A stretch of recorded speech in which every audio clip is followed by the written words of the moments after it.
గిరిజన యువత, ముఖ్యంగా యువతి యువకులు, మీరు తలుచుకుంటే మార్పు వస్తుంది. గత ఎన్నికల్లో 6 నెలల క్రితం యువత ఒక బలంగా ఒక మాట అనుకున్నారు, మార్పు రావాలి అని. మీరు మార్పు వచ్చింది, మీకు రోడ్లు పడ్డాయి. మార్పు వచ్చింది, పంచాయతీ సర్పంచులకి విలువ లేని పరిస్థితుల్లో పంచాయతీ సర్పంచులు భుజాలు తలగరేసి మేము సర్పంచులను చెప్పుకునే స్థాయికి మేము పెట్టాం. మొన్న ముఖ్యమంత్రి గారి దృష్టికి ఇదే తీసుకెళ్ళాను. ఇద్దరం 1 గంట సేపు కూర్చున్నాం. గంట సేపు కూర్చొని మాట్లాడింది, మేము కూర్చొని వేరే ఏం మాట్లాడాలి. నేను మాట్లాడిందల్లా గిరిజన ప్రజల స్థితిగతుల గురించే మాట్లాడాను. మీకు ఆదాయం ఎలా పెరగాలి, రోడ్లు కనెక్టివిటీ ఎలా ఉండాలి, నీటి అవసరాలు ఎలా తీర్చాలి, కరెంట్లు ఎలా ఉంది, అలాగే అంగన్వాడీ కేంద్రాలు సరిగ్గా ఉన్నాయా, వాటి రిపేర్లు చేయాలా అని ఇవే మాట్లాడుకున్నాం.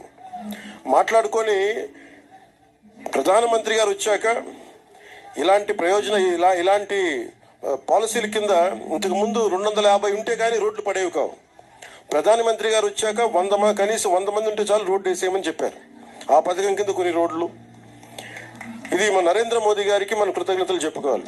ఆయన సంకల్పం, అది ఆయన మహాసంకల్పం. అలాగే ముఖ్యమంత్రి గారి దృష్టికి తీసుకెళ్లారు. సార్, కనీసం ఇన్ని గ్రామాలు ఉన్నాయి, 4612 పంచాయతీలు ఉన్నాయి, దాదాపు 2000 పైచిలుకు గ్రామాలు ఉన్నాయి. వీటికి మనం ఏం చేయగలం అంటే బడ్జెట్ ఎంత అని అడిగారు ఆ రోజున. మనం కలెక్టర్స్ కాన్ఫరెన్స్లో కలెక్టర్ గారు కూడా ఆ రోజు ఉన్నారు. అడిగినప్పుడు ఒకటే చెప్పారు, కనీసం 2869 కోట్ల రూపాయలు ఖర్చు అవుద్ది ఈ గ్రామాలన్నీ కలపడానికి. కానీ లబ్ధి చేకూరేది మటు చాలా తక్కువ మందికి. ప్రజలు చిక్కగా ఒక చోట ఉండరు కాబట్టి. అయినా కానీ ఆయన ఏం చెప్పారంటే, కనీసం మనం ముందు వీటితో ప్రారంభిద్దాం, తర్వాత ఒక్కొక్క సంవత్సరానికి 350 కోట్ల చొప్పున దీనికి పెట్టుబడి పెడదాం. అలాగే మిగతా డబ్బు కేంద్ర ప్రభుత్వం, నరేంద్ర మోదీ గారి నాయకత్వంలో కేంద్ర ప్రభుత్వం మనకి వచ్చే పథకాల నుంచి ఆ డబ్బుని ఇక్కడే ఖర్చు పెట్టిపోతున్నాం. సో మేము దీనికి ఎందుకు చెప్తున్నానంటే, 70 సంవత్సరాల ఈ పాలనలో గిరిజన గ్రామాలని మిమ్మల్ని వదిలేశారు. గిరిజన ప్రాంతాలని అభివృద్ధి చేశారని చేయలేదని చెప్పట్లా, ఉంది. దీనికి పార్టీలు కొన్ని పెడితే దీనికి బాగా పనిచేసిన అధికారులు కొంతమంది ఉన్నారు. ముఖ్యంగా ITDA, integrated tribal development authority, ఆ ఏజెన్సీని ప్రమోట్ చేసిన వ్యక్తి శంకరన్ గారు.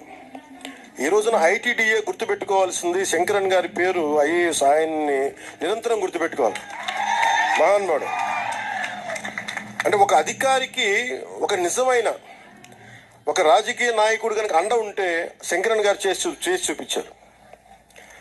ముఖ్యంగా గిరిజన ప్రాంతాల్లో అందరు చెప్తా ఉంటాయా, మేము రాజకీయ నాయకులను ఎంత నమ్ముతామో తెలియదు కానీ మా ఐటీడీఏ వాళ్ళని నమ్ముతాం, అంత బలంగా నమ్ముతాం అని చెప్తారు. సో నేను మీ నమ్మకం గెలుచుకోవడానికి వచ్చాను ఈ రోజున. కాకపోతే ఏదైతే ఈరోజు రోడ్డు వేసి ఇట్లా కాదు, ఈ 5 సంవత్సరాలు పనిచేసిన తర్వాత మీరు ప్రోగ్రెస్ రిపోర్ట్ ఇవ్వండి. మీరు బాగా చేశారు, సంతోషం, మీకు అండగా ఉంటాం వచ్చే ఎన్నికలకి చెప్పండి. ఎందుకంటే ఇంకొకటి, యువత ఇక్కడ మాట్లాడుతూ ఉంటే గంజాయి ఎలా ఉందో, నిన్న మాట్లాడుతూ ఉంటే సాలూరు వైపు వెళ్తే ఇస్తారు. మా ఇంట్లో వాళ్ళు నా కోసం ఎంత తపన పడతారో తెలియదు కానీ మీరు పడే తప్ప నా కన్నీళ్ళు తెప్పిస్తారు.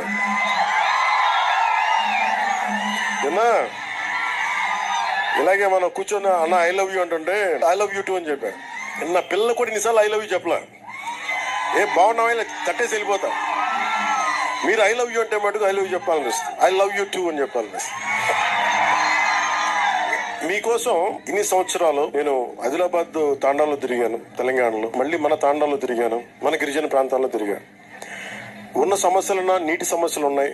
ఓవర్ హెడ్ ట్యాంక్స్ కట్టినా నీటి సరఫరా సరిగ్గా లేదు, నీటి గడ్డల నుంచి నీళ్లు తోడుకోవాలి, పురుగులు ఉన్నాయి, మధ్యలో కొన్ని ఇబ్బందులు ఉన్నాయి, కొన్ని సాంప్రదాయాలను పాటించే మంచి గుణాలు ఉన్నాయి. అలాగే ఇవన్నిటికీ కూడా అనుసంధానం చేయాల్సిన అవసరం ఉంది. ఎక్కడ లోటుపాట్లు ఉన్నాయి అవి సవరించాలి. ఎక్కడ ఇప్పుడు ఇందాక మనం చూసాం, కాఫీ పండించే విధానం కానీ, ఆర్గానిక్ మనకి చిరుధాన్యాలు కానీ పండించడం, ఇవన్నీ చూస్తూ ఉంటే మీకు ఉపాధికి ఇబ్బందులు లేవు. మీకోసం చేయాల్సిందల్లా ఒక శంకరన్ గారు లాగా ప్రతి అధికారి కనుక పనిచేస్తే నిజంగా మీకు నిజంగా చెప్తున్నా, డబ్బులు నిజంగా ఈ చెప్పాలి, నేను మనసు పెట్టకపోతే, ముఖ్యమంత్రి గారు కనుక మేమిద్దరం చర్చించుకోకపోతే ఈరోజు ఈ ప్రాజెక్ట్ రాదు. కానీ ఎందుకంటే మనసు పెట్టే నాయకులు మీకు కావాలి. ముఖ్యమంత్రిగా నారా చంద్రబాబు నాయుడు గారి దృష్టికి నేను ఏం తీసుకెళ్ళగలనంటే, నాకు ఫైనాన్స్ని ఎలా హ్యాండిల్ చేయాలో నాకు తెలియదు. నాకు తెలిసిందల్లా మీ కష్టాలను గుర్తించి ఒక అనుభవజ్ఞుడైన నాయకుడు ఉండి, సార్ ఈ ఇబ్బందులు ఉన్నాయి ప్రజలకి, రోడ్లు వేయాలి, ఇంకా డోలీలతో ఇబ్బంది పడుతూ ఉన్నారంటే పాపం వెంటనే ఆయన అడ్మినిస్ట్రేటివ్ శాంక్షన్ 39.40 కోట్ల రూపాయలు వెంటనే చేశారు. ఇక్కడున్న కూటమి నాయకులందరి తరపు నుంచి ప్రజల తరపు నుంచి గౌరవ ముఖ్యమంత్రి శ్రీ నారా చంద్రబాబు నాయుడు గారికి మనస్ఫూర్తిగా నా కృతజ్ఞతలు తెలియజేస్తా ఉన్నాను మనందరి తరపు నుంచి. అలాగే మన ప్రధానమంత్రి మనకి పథకాల కోసం, మన రోడ్ల కోసం మళ్ళీ జనవరిలో 250 కోట్ల రూపాయలు ప్రధానమంత్రి గారు దీనికి మంజూరు చేయబోతాం. సో ఇవన్నీ మేము చేయగలుగుతున్నామంటే, నేను దశాబ్దం కష్టపడ్డాను, నేను తిరిగాను, తిప్పలు పడ్డా, తిట్లు తిన్నా, కుటుంబాలను బెదిరించారు, ఆడపిల్లల్ని బెదిరించారు, ఇంట్లో ఆడపిల్లల్ని, భార్యని బెదిరించారు, తిట్టారు. ఇవన్నీ ఎందుకు పడ్డామంటే, ఒక డోలీ మోత మోగే ఒక గ్రామానికి రోడ్డు వేయగలిగితే సంతోషం. ఇన్ని తిట్లు పడ్డాక నాకు ఎందుకు ఆనందం ఉందంటే, బాధ్యత తీసుకున్నవాడికి తిట్లు పడతాయి.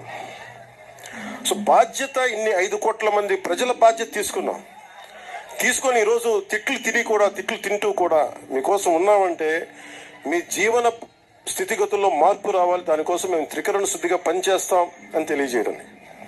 అలాగే దీన్ని అనంతగిరి ప్రాంతానంతా మనం ఊటీగా పిలుచుకుంటాం. దీన్ని ఒక్కొక్క చోట చూసి ఎంత సుందరంగా ఉంది. మనం విజయనగరం వెళ్ళినా కానీ, సాలూరు ప్రాంతానికి వెళ్ళినా, మనం పార్వతీపురం వెళ్ళినా కానీ, మన్యం ప్రాంతంలో ఎక్కడ తిరిగినా చాలా అద్భుతంగా ఉంది.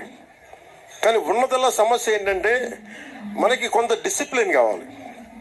టూరిస్టులు కావాలంటే వారికి కొంత బాధ్యత నేర్పించాలి. సో వీటి మధ్య అనుసంధానం చేస్తూ టూరిజం శాఖని డెవలప్ చేయాలి.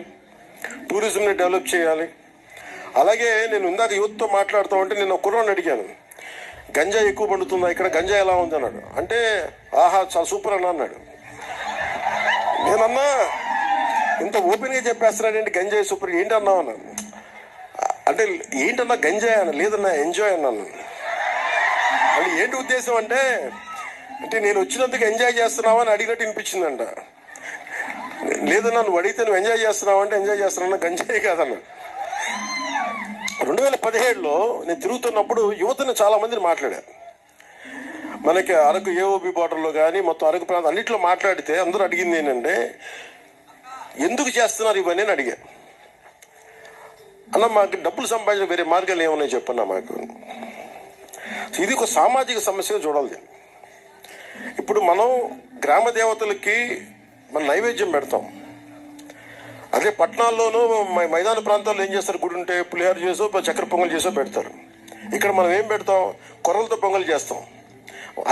బియ్యం ఉన్న చోట మనం అన్నంతో పొంగల్ చేస్తాం. అలాగే ఇక్కడ ఆచార వ్యవహారాలు ఒక్కొక్క నేలకు ఒక్కొక్క సాంప్రదాయం ఉంటుంది.